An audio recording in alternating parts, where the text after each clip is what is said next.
Good morning, everyone. Dr. Cheryl Lim here. After more than 20 years practicing medicine in Singapore, I've seen thousands of men walk through my clinic doors, and you know what? Many of them suffer in silence because they are too embarrassed to talk about prostate health. But today, we need to have an honest conversation about something that could literally save your life.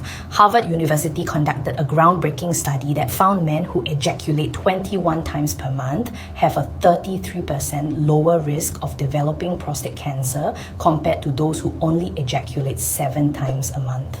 But before you all rush off to test this theory, there's much more to this story that most people don't understand. So please stay with me till the end, because what I'm about to share with you could change everything you thought you knew about men's health. Let me start by asking you this. Have you ever thought that your health, specifically your prostate health, could be directly influenced by a simple habit? The science has uncovered some surprising facts about prostate health that go far beyond what most people can imagine. These discoveries can change your entire perception of men's health, and I'm here today to walk you through exactly what you need to know. Now, for those of you who might not be familiar, let me explain what the prostate actually is. It's a small gland, about the size of a walnut, that plays a crucial role in the male reproductive system. It sits just below the bladder and in front of the rectum. The prostate is responsible for producing prostatic fluid, which makes up a large portion of semen. Many people only become aware of their prostate's importance when problems arise, like difficulties urinating or pain in that area. Here's something that should wake all of you up. Prostate cancer is the second most common cancer in men after skin cancer. According to the National Cancer Institute in the United States and Brazil, a man dies from this disease every 40 minutes. Can you imagine that? Every 40 minutes. What's particularly worrying is that many prostate problems could have been detected earlier or even prevented if more information were available and if the topic wasn't so surrounded by shame and embarrassment. And this brings me to the main topic we need to discuss today: masturbation. Yes, I said it. For decades, this act was taboo, often associated with completely false notions, like that it was harmful or morally wrong. But let me tell you something straight, the science says otherwise. Studies have shown that masturbation has a direct impact on prostate health, and it's high time we talk about this openly and honestly. In my 20 plus years of practice here in Singapore, I've noticed that our Asian culture makes it even harder for men to discuss these issues. We grow up in a society where talking about sex or anything related to it is considered shameful or inappropriate. But you know what? This silence is killing us, literally. So today, I'm breaking that silence because your health matters more than any cultural taboo. Masturbation occurs in all cultures and age groups. Its effects vary depending on the context, frequency, and how a person integrates it into their lifestyle. Can this widespread habit really contribute to a person's well-being, or are there hidden challenges? Let's look at the relationship between masturbation, men's health, and other factors that you need to be aware of. For decades, masturbation was surrounded by myths. These myths not only led some people to feel guilty, but also prevented them from talking about the benefits and risks. Some people believed they would lose their life force. Others thought it could lead to physical problems like loss of strength and concentration difficulties. The modern science has debunked many of these myths by proving that the role it plays is much more complex than we originally thought. Let me share with you the benefits first, because I want you to understand why this matters so much. Masturbation can be used for stress management, and stress has direct effects on physical and mental health. When you masturbate, your body releases hormones like endorphins, which are responsible for feelings of relaxation and well-being. This is particularly useful in today's fast-paced world, where stress and hectic lifestyles push many people to their limits. According to studies, regular moments of relaxation improve sleep quality, lower cortisol levels, which is the stress hormone, and strengthen the immune system. In Singapore, where so many of us are working long hours in our offices at Raffles Place or Marina Bay, dealing with the kiasu culture and constant pressure to perform, we need every tool we can get to manage stress. And this is one tool that's completely natural and free. The effects of masturbation on the cardiovascular system are also interesting. Like other sexual activities, masturbation stimulates blood circulation, which is good for heart health. Now, I'm not saying it's as beneficial as going for a jog at East Coast Park or doing your morning Tai Chi at the void deck, but the increased blood circulation is still present and beneficial. This is important for pelvic health because it helps reduce congestion and promotes oxygen supply to the area. But it's not just about the benefits. Like any habit, masturbation must also be evaluated through the lens of balance. It can affect other aspects of your life, such as relationships with other people, productivity, and mental health. Some people use masturbation to cope with negative emotions, and this can lead to emotional or physical dependence. It's important to recognize when a habit stops being healthy and becomes a problem. We also mustn't forget that masturbation has different effects throughout life. For teenagers and young adults, masturbation may be associated with discovering their own bodies and sexuality. However, for older men like many of you watching this, it may have a more practical connection to prostate health. What worked at one point in time doesn't necessarily have to work in the future, and that's perfectly okay. Now let me tell you about the real impact and consequences of masturbation, especially regarding prostate health. Here's an interesting fact that many of you probably don't know. Research shows that regular ejaculation helps cleanse the prostate by reducing the accumulation of substances that in excess can cause inflammation or promote the growth of abnormal cells. For many men, maintaining an appropriate frequency of ejaculation is one way to prevent diseases like prostate cancer. It's not just about statistics or numbers though. Masturbation has a profound impact on the emotional and psychological side of life. Many men tell me that masturbation relieves stress and tension from everyday life. This isn't just subjective opinion. When you ejaculate, your body releases hormones like dopamine and endorphins that promote feelings of relaxation and pleasure. These chemical effects are important for reducing anxiety and improving mood. But here's where we need to be careful. And I want all of you to listen closely to this part. Excessive masturbation can also have negative effects, especially when it becomes compulsive. This compulsion can lead to feelings of guilt and a loss of interest in social interaction or even problems in intimate relationships. That's not all. Over time, excessive masturbation can lead to a decrease in sexual sensitivity, and this can affect your enjoyment of actual sex with your partner. Pornography is another factor that's often associated with masturbation, and I cannot stress this enough. The consumption of pornography can influence how your brain responds to sexual stimuli. This can lead to unrealistic expectations or even impair your ability to experience pleasure in real life. It's important to consider this because sexual health is an essential part of overall well-being. The health of your reproductive organs is also affected by masturbation or the frequency of ejaculation. Regular ejaculation in older men can reduce the risk of fluid accumulation that can lead to an enlarged prostate, what we call benign prostatic hyperplasia or BPH. This can cause uncomfortable symptoms like difficulty urinating and the feeling of a full bladder, which I know many of you older gentlemen have experienced. The right balance is crucial here. While frequent ejaculation can be beneficial, going for a long time without masturbation can cause secretions to accumulate in the prostate, which increases the risk of infections and inflammation. It's important that you understand your body and what works for you. Now, you all know the benefits and risks of masturbation. The question is, are there ways to reduce the risk and maximize the benefits? Let me share some surprising facts that will change your perspective on this topic. Let's start with that Harvard study I mentioned at the beginning. Harvard University found that men who ejaculate more than 21 times per month have a lower risk of developing prostate cancer than men who only ejaculate 7 times. Even though this number may seem random, there's a reason behind it. Ejaculation detoxifies the prostate by removing potentially harmful substances that can accumulate over time. This discovery confirms that choosing the right frequency of ejaculation is not just a matter of pleasure, but also preventive healthcare. And here's something important. This benefit is not limited to masturbation alone. The same applies to sexual intercourse or even erotic dreams that cause spontaneous ejaculation.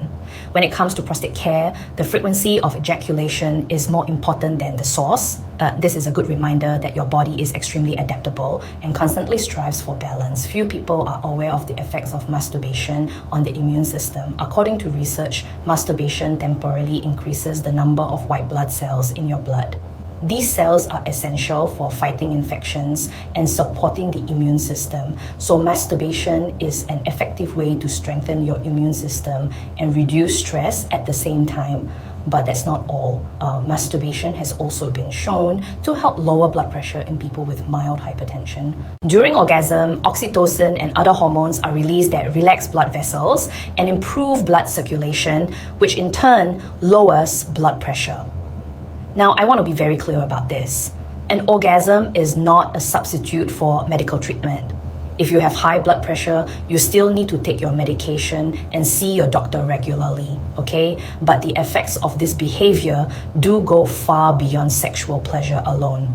Let me share something from my own practice here in Singapore. I've had patients, especially the older uncles in their 60s and 70s, who come to me with prostate problems. When I ask them about their sexual health and habits, many of them become very shy and uncomfortable. They'll say things like, "Ah, yeah, doctor, at my age already still talk about these things, But the truth is, these things matter even more as you get older, not less." In certain cultures and in an ancient medicine like Ayurveda, for example, it's believed that ejaculation is exhausting for the body, which can lead to fatigue or even weaken the reproductive system. While this idea is not generally accepted in modern science, it reminds us that balance is important. Even beneficial habits can be harmful if they are practiced in excess or out of context. It's important to note that the connection between masturbation and emotional well-being is often ignored. Although we've already talked about stress relief, it's important to remember that for some people, masturbation is a great way to explore their sexuality and connect with their own bodies. However, if masturbation is used to escape difficult emotions or avoid facing them, it can become an obstacle to self-awareness. You need to be aware of the reasons and methods you use to practice this habit.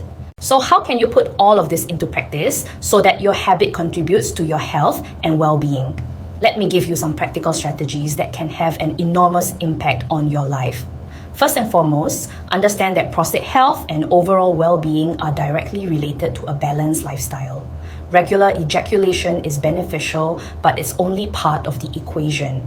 You also need to pay attention to your diet. Eat more tomatoes because they contain lycopene, which is great for prostate health. Drink plenty of water. Exercise regularly. Many of my patients here in Singapore like to go for morning walks or do exercises at the community centers, and that's excellent. Now, about pornography. This is a sensitive topic, but I need to address it. Pornography can be stimulating, but excessive consumption is associated with unrealistic expectations about sexuality and problems like desensitization of sexual pleasure. If you find yourself needing more and more extreme content to feel aroused, or if you're choosing pornography over real intimacy with your partner, then it's time to take a step back and reassess your habits. What's the practical takeaway from all this information, and how do the different pieces fit together to help you live a balanced, long, and fulfilling life? The core message is this: you yourself bear the primary responsibility for your health. The goal is not just to follow a set of rules, but to seamlessly integrate a healthy, conscious lifestyle into your daily routines. This approach is not about restriction or denial, but about mindfulness and intention. You now have the knowledge and practical tools to make positive, informed decisions about your diet, exercise, stress management, and overall well-being. This is a call to action to take charge of your health confidently and purposefully. A crucial aspect of this journey is paying attention to specific areas of well-being, such as prostate health, which plays an important role in maintaining overall vitality as you age. However, this is just one element of a broader, holistic journey toward a fulfilled, energetic, and long life. Let me give you some specific recommendations based on my 20 years of experience treating men in Singapore. For most men, especially those in their 50s, 60s, and beyond, I recommend maintaining regular sexual activity, whether through masturbation or with a partner, about 2 to 3 times per week. That works out to roughly 10 to 15 times per month, which is in line with what research suggests is beneficial for prostate health. However, and this is important, these are general guidelines. Every person is different. Some of you may need more, some may need less. The key is to listen to your body. If you're experiencing symptoms like difficulty urinating, pain during ejaculation, blood in your semen, or persistent pelvic pain, you need to see a doctor immediately. Don't wait, don't be shy, and don't let embarrassment stop you from getting help. I also want to address something specific to our Singaporean context. Many of you work incredibly hard, sometimes 6 or 7 days a week. You're stressed about your children's education, about CPF contributions, about healthcare costs. I understand all of that because I see it every day in my practice. But please remember that your health must come first. If you neglect your health now, all that hard work and savings won't mean much if you're sick and unable to enjoy your later years. Maintaining prostate health, along with regular checkups and preventive measures, contributes to your broader health goals and helps ensure long-term quality of life. Starting from age 50, all men should get regular prostate examinations, including PSA blood tests. Yes, I know the digital rectal exam is uncomfortable. My patients always joke about it, saying things like, Doctor, this one very paisele, but it could save your life, so please don't skip it. Another thing I want to emphasize is communication with your partner. Many older couples in Singapore don't talk about sex or intimacy. After so many years of marriage, they become like roommates rather than intimate partners. But maintaining a healthy sexual relationship with your spouse is not just good for your prostate, it's good for your emotional health, your relationship, and your overall quality of life. If you're experiencing problems with sexual function, whether it's erectile dysfunction, premature ejaculation, or loss of libido, don't just accept it as a normal part of aging. There are treatments available. Come talk to your doctor. We're here to help you, not to judge you. I also want to talk about the role of traditional Chinese medicine and other complementary approaches that many Singaporeans are familiar with. While I practice Western medicine, I respect that many of you also consult TCM physicians or take herbal supplements. That's fine, but please make sure you tell all your healthcare providers about everything you're taking. Some herbal remedies can interact with medications or affect your prostate health in ways you might not expect. Let me share a success story with you. I had a patient, let's call him Uncle Tan, who came to see me 3 years ago. He was 68 years old and having trouble urinating. He would wake up 4 or 5 times every night to go to the toilet, and even then, the flow was weak. He was embarrassed to talk about his sexual habits, but after some gentle questioning, he admitted that he hadn't been sexually active at all for nearly 5 years. After ruling out serious problems, I advised him to resume regular sexual activity, maintain a healthy diet, exercise more, and come for regular checkups. I also prescribed some medication to help with his symptoms. 3 months later, he came back for a follow-up, and you know what he told me? He said his symptoms had improved significantly. He was waking up only once or twice a night, his urinary flow was better, and his relationship with his wife had improved because they were intimate again. Uncle Tan's case isn't unique. I've seen this pattern many times when men take charge of their health, when they're willing to have these uncomfortable conversations and make positive changes. The results can be remarkable.